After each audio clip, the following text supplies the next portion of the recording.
શ્રી ગણેશાય નમઃ. સૌને મારા જય શ્રી કૃષ્ણ, જય અંબે. તો મિત્રો, પ્રભુ દર્શનમાં આપનું સ્વાગત છે. તો મિત્રો, આજના વિડીયોમાં આપણે પુરુષોત્તમ માસનો 6થો દિવસ અધ્યાય 6 સાંભળીશું. મર માસની ભગવાન શ્રી કૃષ્ણને વિનંતી અને કથાને ફળ સાંભળીશું. નારદજી ભગવાન શ્રી વિષ્ણુને કહે છે, હે વૈકુંઠપતિ, ગૌલોકમાં ગયેલા મર માસે શું કર્યું? આ સમયે ભગવાન શ્રી કૃષ્ણ કલાત્મક રત્નજડિત સિંહાસન ઉપર બેઠા હતા. તેમની આસપાસ ગોપીઓ ટોળે વળીને ઊભી હતી. ભગવાન શ્રી વિષ્ણુને પોતાના સ્થાને અચાનક આવેલા જોઈને ભગવાન શ્રી કૃષ્ણ ઊભા થયા અને તેમનો સત્કાર કર્યો. આગમનનું કારણ પૂછ્યું ત્યારે ભગવાન શ્રી વિષ્ણુ હાથ જોડીને કહેવા લાગ્યા, હે કૃષ્ણ, રાસના રચૈયા, મુરલીના બજૈયા, આપને હું હૃદયપૂર્વક વંદન કરું છું. ભગવાન શ્રી કૃષ્ણએ વિષ્ણુને પોતાની પાસેના આસન ઉપર બેસાડ્યા. પછી ભગવાન વિષ્ણુએ મરમાસને ભગવાન શ્રી કૃષ્ણ આગળ નમાવ્યો. પરંતુ અહીં પરમ શાંતિના ધામમાં પણ મરમાસ પોતાનું દુઃખ ભૂલ્યો ન હતો. તે કાંપતો હતો અને તેની આંખમાંથી આંસુ સારતો હતો. તેની આવી દશા જોઈને ભગવાન શ્રી કૃષ્ણએ વિષ્ણુને પૂછ્યું, આપની સાથે આવનાર આ દુઃખી માણસ કોણ છે? ત્યારે ભગવાન વિષ્ણુ તરત જ સિંહાસન પરથી ઊભા થયા અને અધિક માસની વિતક કથા કહેવા લાગ્યા. હે કુંજ વિહારી, મુરલીધર ઘનશ્યામ, આ મારી સાથે આવેલા અભાગીનું નામ મરમાસ છે. તેને અધિક માસ પણ કહે છે. તેને મોટું દુઃખ એ છે કે તેનો કોઈ સ્વામી નથી, તેને કોઈ અધિષ્ઠાતા દેવ નથી. તે નિર્બળ બની ગયો છે અને બધા તેની હસી ઉડાવે છે. વનસ્પતિઓ મહિનાઓ હળધૂત કરે છે. આથી તેને એટલું બધું દુઃખ થયું છે કે આવી રીતે જીવવું એની કરતાં તો મરી જવું સારું. પરંતુ એવી રીતે મરવું એ તો કાયરનું કામ છે, એમ સમજીને તે દુઃખ સહન કરતો રહ્યો છે. એવામાં કોઈ દયાળુએ તેને મારી પાસે મોકલ્યો. તેને તેનું બધું દુઃખ મને કહ્યું, પરંતુ તેનું અધિક દુઃખ મારાથી દૂર થાય એમ લાગ્યું નહીં. તેથી આપ જેવા સંકટમોચન દીનદયાળુ પાસે તેના દુઃખના નિવારણ માટે હું તેને લાવ્યો છું. મને આશા છે કે આપના શરણે આવેલાને આપ જરૂરથી ઉગાડશો, જેથી મારું અહીં આવવું એ પણ સાર્થક થશે. ઇતિ શ્રી બૃહદ નારદીય વિશે પુરુષોત્તમ મહાત્મ્યમાં અધ્યાય 6 સમાપ્ત. હવે સાંભળીશું કથા. એક ગામમાં એક બ્રાહ્મણ અને બ્રાહ્મણી રહેતા હતા. સંપત્તિમાં કશું જ નહોતું, પરંતુ સંતાનમાં તેઓ ભાગ્યવાન હતા. તેમને 2-3 નહીં પણ 7 બાળકો હતા. આ બધાનું પૂરું કરતા બ્રાહ્મણને નાકે દમ આવી જતો. ભિક્ષાવૃત્તિ મળીને કેટલી મળે, પણ બ્રાહ્મણની હોશિયાર હતી એટલે તે કરકસર કરીને ઘરનું ગાડું ચલાવતી હતી. બ્રાહ્મણના મા બાપ તો ક્યારનાય પ્રભુના ધામમાં પહોંચી ગયા હતા અને બ્રાહ્મણના ભાઈ ભાભી પૈસે ટકે ખૂબ જ સુખી હતા. બ્રાહ્મણીને પિયરિયામાં પણ ભાઈનો આશરો હતો, પરંતુ તેની ભાભી ઝેરીલી નાગન જેવી હતી, માટે ભાઈ કોઈ મદદ કરવા ઈચ્છે તો પણ કાંઈ કરી શકતો ન હતો. ભાઈ ભાભીને સુખ સંપત્તિ હતું, પરંતુ સંતતિનું સુખ ન હતું. આથી ભાભીના મનમાં થયું કે હવે અધિક માસ આવે છે ત્યારે ભગવાન પુરુષોત્તમની ભક્તિ કરીશ અને ભગવાન પ્રસન્ન થશે અને પોતાના ઘરમાં પારણું ઝૂલતું થશે. સમય જતાં પુરુષોત્તમ માસ આવ્યો અને બ્રાહ્મણીની ભાભી પુત્રની આશા રાખીને નદીએ નાહવા જવા લાગી, વ્રત કરવા લાગી, કથા વાર્તા સાંભળવા લાગી. પુત્ર મેળવવા તે પુરુષોત્તમ ભગવાનની ભક્તિ કરવા લાગી. આ બાજુ બ્રાહ્મણી પોતાનું દારિદ્ર્ય દૂર કરવા માટે વ્રત કરતી હતી. જોતજોતામાં અધિક માસ પૂરો થયો અને વ્રતધારીઓ વ્રતના ઉજવણા કર્યા. ઉજવણામાં દરેકે યથાશક્તિ બ્રાહ્મણોને જમાડ્યા અને દક્ષિણા આપી. બ્રાહ્મણીની ભાભીએ પણ પુરુષોત્તમ ભગવાનને વધારે પ્રસન્ન કરવા માટે વ્રતનું ઉજવણું સારી રીતે કરવાનું વિચાર્યું હતું. તે જાતે જ ગામમાં જઈને બ્રાહ્મણોને જમવાના નોતરા દઈ આવી હતી. તે પોતાની નણંદ બ્રાહ્મણીને ત્યાં પણ નોતરું દેવા ગઈ અને આંગણામાં બહાર ઊભી રહીને જ કહેવા લાગી, ઘરમાં આવતી નથી, આજે ઉજવણું કરવાનું છે, તમે બધા જમવા આવજો, પણ હું ફરીથી કહેવા આવીશ ત્યારે તમે જમવા આવજો. આ તો તમને મારે ત્યાં જમણવાની ખબર આપી. નોતરું દેવાની આ રીત બ્રાહ્મણીને ગમી નહીં. તેમાં વિનય નહોતો, કટુતા હતી. ભાભીને પૈસાનો ખૂબ જ અભિમાન હતો, તેથી તેને ત્યાં જમવાનો વિચાર બ્રાહ્મણીએ માંડી વાળ્યો. પરંતુ તેના 7 છોકરાઓ જમવા જવા તૈયાર થઈ ગયા. મામાને ત્યાં લાડવા જમવાના હોય તો ભાનિયાને આનંદ તો થાય જ ને. સાંજના 6 વાગે બ્રાહ્મણીની ભાભીને ત્યાં જમણવાર હતો, પરંતુ 5 વાગ્યામાં જ બ્રાહ્મણો અને બ્રાહ્મણીઓ રેશમી વસ્ત્રો પહેરીને ત્યાં જવા માંડ્યા. સાથે છોકરાઓ પણ હતા. બધાને મિષ્ટાન જમવાનો હરખ હતો. એ જોઈ બ્રાહ્મણીના 7 છોકરાઓ જમવા જવાની ઉતાવળ કરવા લાગ્યા. ત્યારે બ્રાહ્મણીએ કહ્યું કે આપણે તો ઘરના છીએ, બધાથી છેલ્લું જમવાનું, અને તે પણ તમારા મામા કે મામી આપણે તેડવા આવે ત્યારે જવાનું. બ્રાહ્મણીએ આવી રીતે છોકરાઓને મનાવ્યા. આ સાંભળી છોકરાઓ રમવા જતા રહ્યા.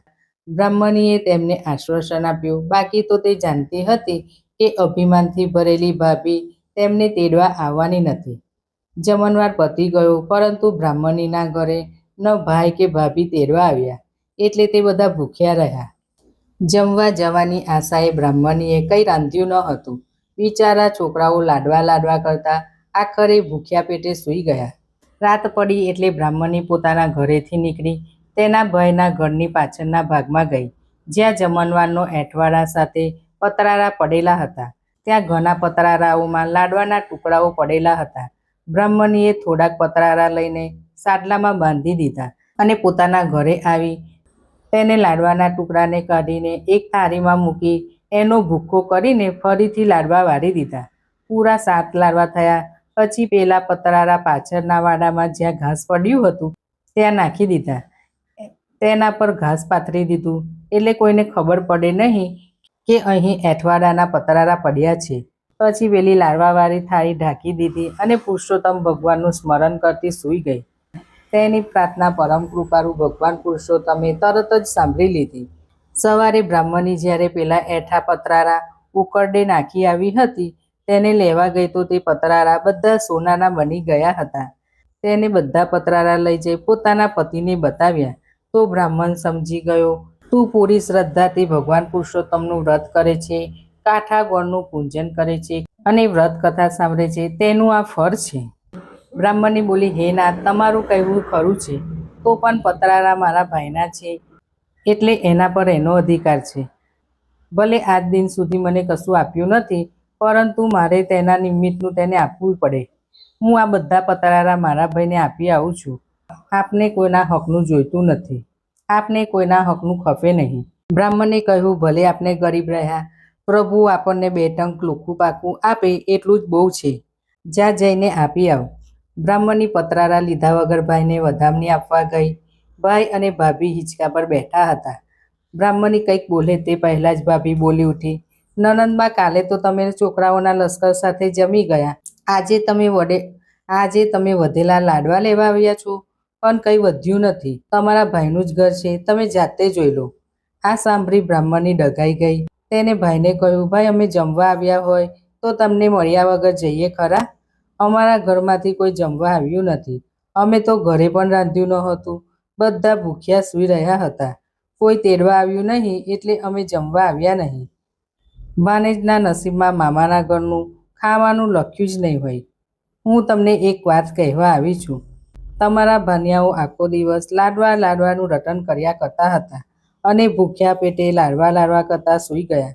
ત્યારે મને વિચાર થયો કે એંઠવાડામાં વધેલા લાડવાના કટકા પડ્યા હશે, તો થોડાક પતરારા અહીં લઈ આવું અને તેમાં વધેલા લાડવાનો ભૂકો કરીને ફરીથી તેના લાડવા બનાવી રાખીશ ને સવારે છોકરાને ખાવા આપી દઈશ. એમ વિચારી હું થોડાક પતરારા તમારા ઘરની પાછળથી લઈ ગઈ હતી. તેમાંથી વધેલા લાડવાના કટકા ભેગા કરીને મેં ફરીથી લાડવા બનાવ્યા અને પતરારા વાડામાં ઘાસ નીચે નાખી દીધા. સવારે ઉઠીને એ પતરારા ઉકરડે નાખવા જવાનો વિચાર કરી હું પતરારા લેવા ગઈ તો તે બધા સોનાના બની ગયા હતા. એ પતરારા તમારા હતા એટલે તેના પર તમારો અધિકાર છે. હું ગરીબ છું અને ખાવાના પણ વખા પડે છે, પરંતુ બીજાના હકનું વસ્તુ મને ન ખપે. ભાભી આ વખતે પડોશણમાં કંઈ કામે ગઈ હતી. ભાઈને આ વાત માનવામાં આવતી ન હતી, તેથી તે ખાતરી કરવા બહેન સાથે તેના ઘરે ગયો. બહેને ભાઈને સોનાના પતરારાનો ઢગલો બતાવ્યો. ભાઈએ કહ્યું, આ બધું તારા ધર્મનું, તારા વ્રતનું ફળ છે, એટલે એના પર તારો હક છે. તારા ઉપર ભગવાન પુરુષોત્તમ પ્રસન્ન થયા છે અને તારું દરિદ્ર ટાળ્યું છે. તારા આ વ્રતનું ફળ મારાથી ન લેવાય. મને ભગવાને બહુ આપ્યું છે. આ પતરારાના કટકા કરીને કોઈ સોનીને વેચી દેજે, તેનાથી ઘણા રૂપિયા આવશે. ભાઈએ સોનાના પતરારા ન લીધા અને તે બહેનને આશ્વાસન આપીને પોતાના ઘરે ચાલ્યો ગયો અને તેની અદેખી પત્નીને કંઈ વાત કરી નહીં. બ્રાહ્મણી બધા સોનાના પતરારાના નાના કટકા કરીને એક સાડીમાં બાંધીને ગામના મોટા સોનીને ત્યાં ગયા. સોનાના પતરાનો કસ કાઢી તોલ કરીને તેની કિંમતના થતા 3000 રૂપિયા સોનીએ બ્રાહ્મણીને ગણીને આપ્યા. બ્રાહ્મણીએ કોઈ દિવસ આટલા બધા રૂપિયા જોયા ન હતા. આથી હર્ષમાં આવીને પોતાના ઘરે આવ્યા. સૌથી પહેલાં તેમને ઘર સુધાર્યું, પછી વાસણો લાવ્યા, પાટલા લાવ્યા, બાજટ લાવ્યા, ગાદલા ગોદરા કરાવ્યા અને દરેક પ્રકારની અનાજની કોઠીઓ ભરી દીધી. આ સાથે જમણવાર માટેની સામગ્રી પણ તેમને લાવીને જુદી રાખી દીધી. રસોઈ બનાવવા માટે રસોઈયા નક્કી કરી દીધા. પછી બ્રાહ્મણી નવા સુંદર કપડાં પહેરીને ગામના સૌ બ્રાહ્મણોને ત્યાં આવતીકાલે સાંજે જમણવારના નોતરા દેવા ગયા. બધાય વિચારમાં પડી ગયા કે આ નિર્ધન બ્રાહ્મણ એકાએક ક્યાંથી ધનવારો થઈ ગયો. તે આવડો મોટો જમણવાર કરવા તૈયાર થઈ ગયો. આ વાત બ્રાહ્મણીની અભિમાની ભાભીના કાને ગઈ. તે તો ચોંકી જ ગઈ. તેને તેના પતિને વાત કરી તો તેના પતિએ કહ્યું, ભગવાનની લીલાને કોણ જાણી શક્યું છે? ભગવાન રીઝે તો રંકને રાય બનાવી દે અને ખીજે તો રાજાને ભિખારી બનાવી દે છે. થોડી જ વારમાં બ્રાહ્મણી રેશમી વસ્ત્રો અને ઘરેણાઓથી સજ્જ થઈને ભાઈને ત્યાં નોતરું દેવા આવી. ભાભી તો આ જોઈ રહી હતી કે આ ગરીબડી નણંદ એકાએક માલદાર ક્યાંથી થઈ ગઈ. બ્રાહ્મણીને ગયા પછી તેના ભાઈ તેને ઘરે ગયો અને કહેવા લાગ્યો, બહેન, તારી ભાભીનું અભિમાન તોડવા માટે, તેની શાન ઠેકાને લાવવા માટે મેં એક યુક્તિ શોધી છે. તું સુવર્ણના 2 લાડવા બનાવજે. જ્યારે રસોઈ પીરસાય ત્યારે તારી ભાભીને 2 સોનાના લાડવા પીરસજે. આમ કહીને તેને બહેનને બધી સમજણ પાડી અને પોતાના ઘરે ચાલ્યો ગયો. બીજે દિવસે બ્રાહ્મણીને ત્યાં જમણવાર શરૂ થયો. બધા બેઠા એટલે બ્રાહ્મણીના છોકરાઓ કમંડળ લઈને દાળ શાક પીરસી ગયા, ભજીયા પીરસી ગયા. પછી બ્રાહ્મણીનો મોટો છોકરો ઘીથી લસલસતા લાડવા પીરસવા નીકળી પડ્યો. તેને બધાને લાડવા પીરસી દીધા અને મામીને 2 સોનાના લાડવા પીરસ્યા. બધાએ જમવાનું ચાલુ કર્યું, પણ બ્રાહ્મણીની ભાભી સોનાના લાડવા જોતી રહી બેસી રહી. આથી તેના મોટા ભાનાએ કહ્યું, મામી, જમવા માંડો, કોની રાહ જુઓ છો? આજે દાળ શાક તો એવા સ્વાદિષ્ટ બનાવ્યા છે કે મોંમાં એનો સ્વાદ રહી જ જશે. મામીએ કહ્યું, ભાનાભાઈ, આ સોનાના લાડવા ખવડાવીને મારા દાંત ભાગી નાખવા છે કે શું? મામી ઉપર એટલું બધું હેત ઉભરાઈ આવ્યું કે સોનાના લાડવા જમવા આપ્યા. બ્રાહ્મણીએ જોયું કે હવે ભોજાઈનો મિજાજ ઠંડો પડ્યો છે. બ્રાહ્મણીનો ભાઈ પણ મલકાતો હતો, કારણ કે તેની યુક્તિ તેની પત્નીનું અભિમાન તોડવા સફળ થઈ હતી.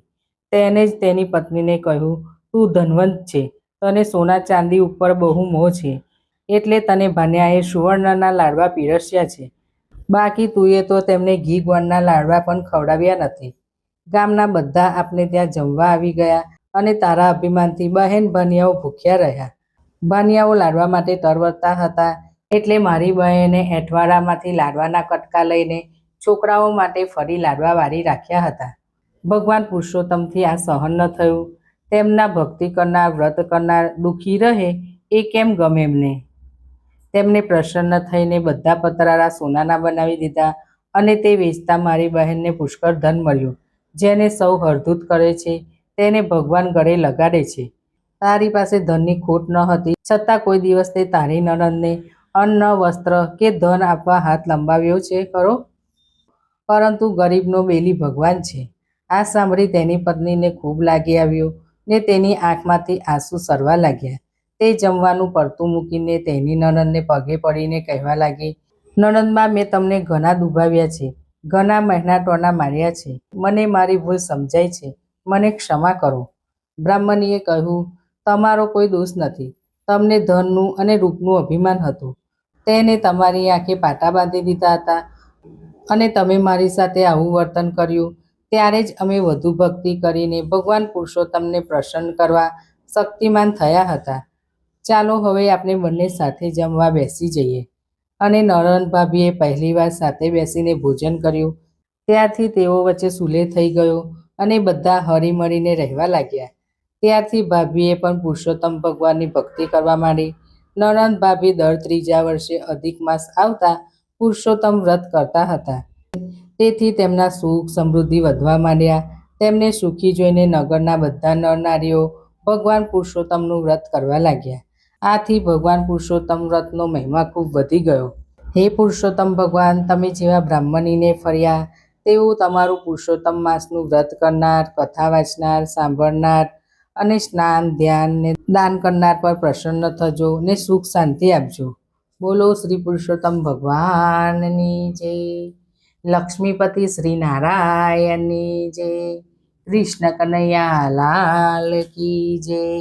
તો મિત્રો, તમને આ મારો વિડીયો પસંદ આવ્યો હોય તો લાઈક શેર જરૂર કરજો. સૌને મારા જય શ્રી કૃષ્ણ.